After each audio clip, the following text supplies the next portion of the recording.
नमस्कार बच्चों। रस टॉपिक की कड़ी को आगे बढ़ाते हुए आज हम पढ़ेंगे श्रृंगार रस। इसके पहले मैंने जितने वीडियो डाले हैं रस टॉपिक पे, उसमें मैंने आप सबको रस क्या है, रस के अंग कितने हैं, रस की संख्या कितनी है और उनके स्थायी भाव कितने हैं, ये सारी बातें बताई है। और मैंने ये भी आपको कहा था कि मैं आगे के वीडियो में आपको जितनी रस की संख्या है उनको एक एक वीडियो के माध्यम से आपको बहुत अच्छे से समझाऊंगी। इसी कड़ी में आज हम श्रृंगार रस के बारे में पढ़ेंगे।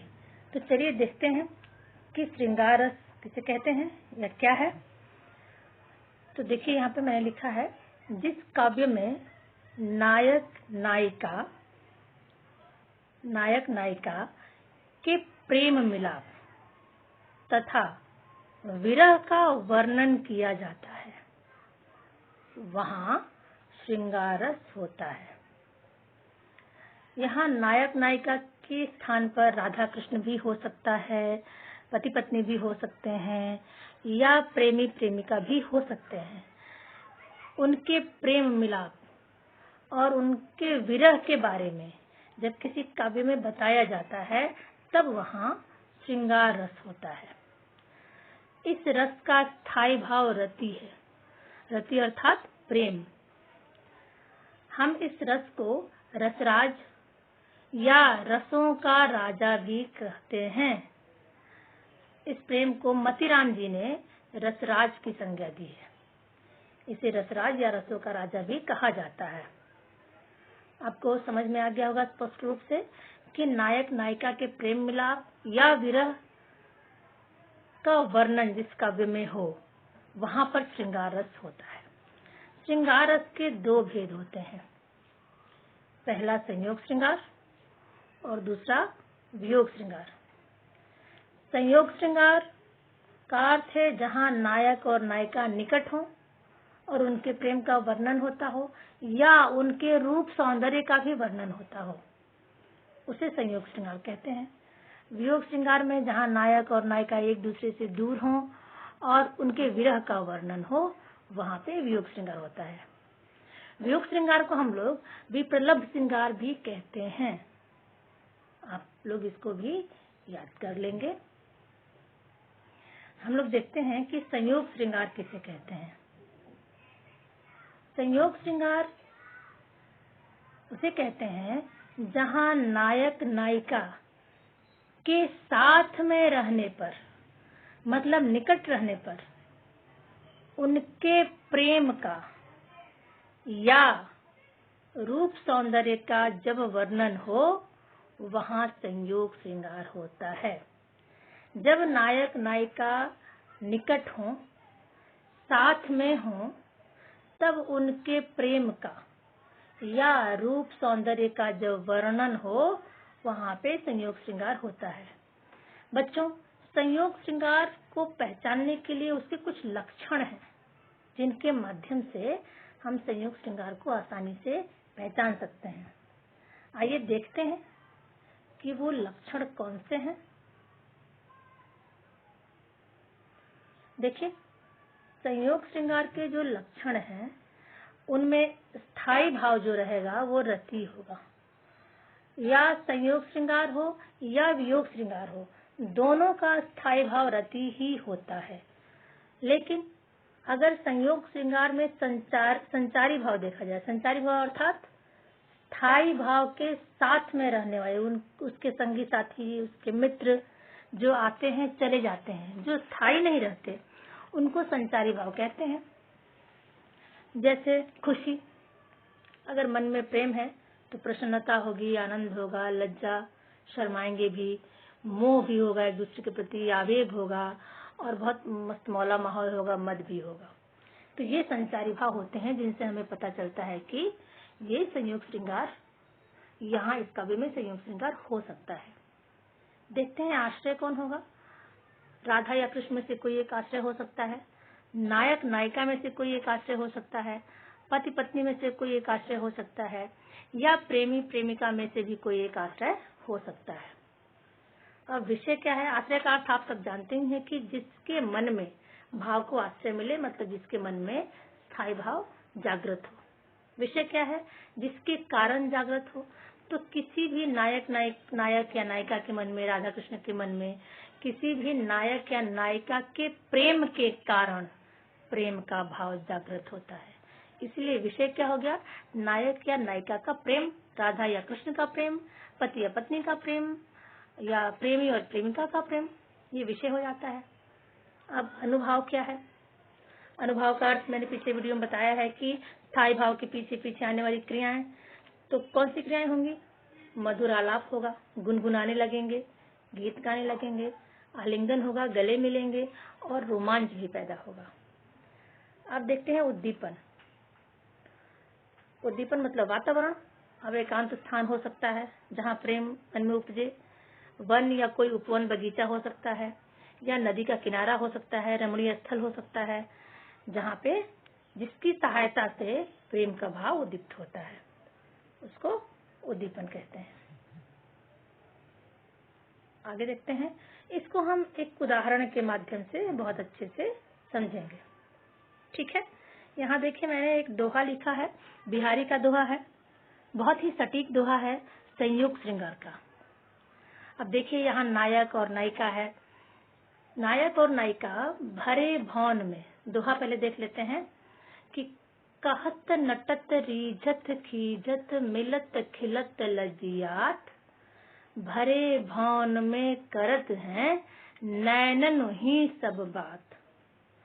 अब देखिए कितनी सुंदरता से बिहारी जी ने 7 क्रियाओं को एक दोहे में सजा दिया है, सागर को गागर में भरने का कार्य कर दिया है।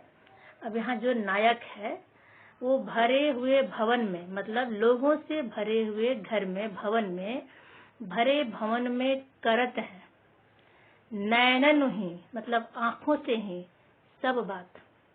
नायक और नायिका भरे हुए भवन में आंखों ही आंखों में सारी बातें कर लेते हैं। कैसे कर लेते हैं? देखिए, नायक कुछ कहता है इशारों से, कहत नटत, नायिका मना कर देती है, फिर नायक रीझ जाता है और उसी बात को कहता है, अंदर से उसको खुशी भी होती है, वो रीझता है और उस बात को दोबारा कहता है। तब नायिका खींच जाती है, मतलब झूठा गुस्सा दिखाती है। फिर दोनों की नजरें मिलती हैं, मिलत, फिर खिलत, चेहरे खिल जाते हैं, प्रसन्न हो जाते हैं और आंखें झुक जाती है, वो शर्मा जाते हैं, लजियात। संयोग श्रृंगार का बड़ा ही सुंदर उदाहरण है बिहारी जी का ये दोहा। तो आपने देखा किस तरह से नायक और नायिका दोनों के मन में प्रेम है, नायक के मन में प्रेम उद्दीप्त हो रहा है। तो आइए हम देखते हैं इस दोहे में जो हमारे रस के अंग हैं वो किस तरह से हम उनको पहचान पाते हैं। एक और महत्वपूर्ण बात ये है कि रस पढ़ते समय हमें काव्य के अर्थ को समझना आवश्यक है। अगर हम काव्य के अर्थ को समझ लेंगे तो उसमें निहित रस का आस्वादन कर पाएंगे और ये जान पाएंगे कि इस काव्य में स्थायी भाव क्या है, आश्रय क्या है, विषय क्या है, अनुभाव क्या है, उद्दीपन और संचारी भाव क्या है। अभी हमने जो दोहा पढ़ा उसमें देखिए स्थायी भाव क्या है, रति, मतलब प्रेम का भाव है, रति। आश्रय कौन है? नायक है, नायक के मन में प्रेम पैदा हो रहा है। विषय कौन है? मतलब प्रेम पैदा होने का कारण कौन है? नायिका, नायिका के कारण नायक के मन में प्रेम पैदा हुआ। अनुभाव क्या है? स्थायी भाव के पीछे पीछे आने वाली क्रियाएं क्या है? रीझना और खींचना, जो क्रियाएं हो रही हैं नायक नायिका के बीच में। अब देखिए उद्दीपन क्या है? अब उद्दीपन का अर्थ है वातावरण। तो यहाँ बाह्य वातावरण नहीं है, यहाँ आंतरिक वातावरण है। आप सबने पढ़ा है पिछले वीडियो में कि उद्दीपन बाह्य और आंतरिक दोनों होता है, जिसमें ये आंतरिक वातावरण है। क्या है? उन दोनों की क्रियाकलाप, जो भाव भंगिमा है, जो इशारेबाजी हो रही है या जो इशारा कर रहे हैं, वो आंखों ही आंखों में जो बात कर रहे हैं, वो भाव भंगिमा यहाँ पे उद्दीपन का कार्य कर रहे हैं। अब संचारी भाव क्या है? चेहरे पर प्रसन्नता हो रही है, हर्ष है और शर्माते भी हैं, लज्जा भी है, ये संचारी भाव है। मतलब ये भाव आते जाते हैं, स्थायी भाव के पीछे पीछे आते हैं और चले जाते हैं। संचारी भाव को आपने पढ़ा था कि वो क्षणिक भाव भी उसको हम बोलते हैं या व्यभिचारी भाव भी बोलते हैं। हम लोग इसको एक और उदाहरण के माध्यम से समझेंगे। दूसरा उदाहरण देखिए, ये भी बिहारी का ही दोहा है। यहाँ पे जो नायक नायिका है वो राधा और कृष्ण है। प्रसंग यह है कि जब राधा कृष्ण मिलते हैं तब कृष्ण अपनी अधिकांश समय अपनी बांसुरी बजाते रहते हैं और राधा चाहती हैं कि कृष्ण उनसे मीठी मीठी बातें करें। तो उनकी मीठी मीठी बातों से जो उनको रस प्राप्त होता है, जो आनंद मिलता है, उसके लालच में वो कृष्ण की बांसुरी चुरा लेती हैं या छिपा देती हैं।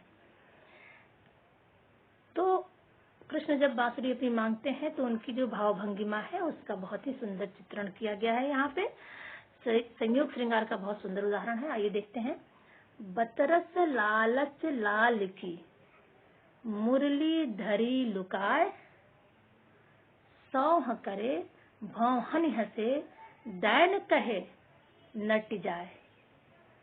अर्थात बतरस लालच लाल की, बतरस का अर्थ है बातों से प्राप्त होने वाला रस। किन की बातों से? कृष्ण की बातों से। तो कृष्ण की बातों से प्राप्त होने वाले रस के लालच में लाल की मुरली, लाल यहाँ श्री कृष्ण के लिए कहा गया है, लाल की मुरली धरी लुकाए, लुका दिया है, छिपा दिया है। किसने? राधा ने। राधा चाहती है कि कृष्ण उनसे बातें करे और उस बातों के द्वारा मिलने वाले रस के लालच में राधा ने कृष्ण की मुरली छुपा दी है। जब कृष्ण अपनी मुरली नहीं पाते हैं तो राधा से पूछते हैं कि क्या आपने मेरी मुरली ली है? तब वो सौह हंसे, कसम खाती हैं। सौह करे, सौह करे मतलब कसम लेती हैं, कसम खाती हैं कि नहीं नहीं मैंने आपकी मुरली नहीं ली है। भौहन हंसे, कहती तो है मुख से कि नहीं मैंने आपकी मुरली नहीं ली है, कसम भी खाती हैं, लेकिन उनकी आंखें जो हैं, उनकी भौहें जो हैं वो हंस रही हैं, मुस्कुरा रही हैं, अर्थात कुछ बात वो छिपा रही हैं। दैन कहे, उसके बाद कहती हैं, पहले कसम खाती हैं, फिर आंखों से हंसती हैं, फिर उसके बाद वो कहती हैं नट जाए, मैं नहीं जानती कि आपकी मुरली कहाँ गई। प्रेमपूर्ण संवाद है, वार्तालाप हो रहा है, आदान प्रदान हो रहा है यहाँ प्रेम का।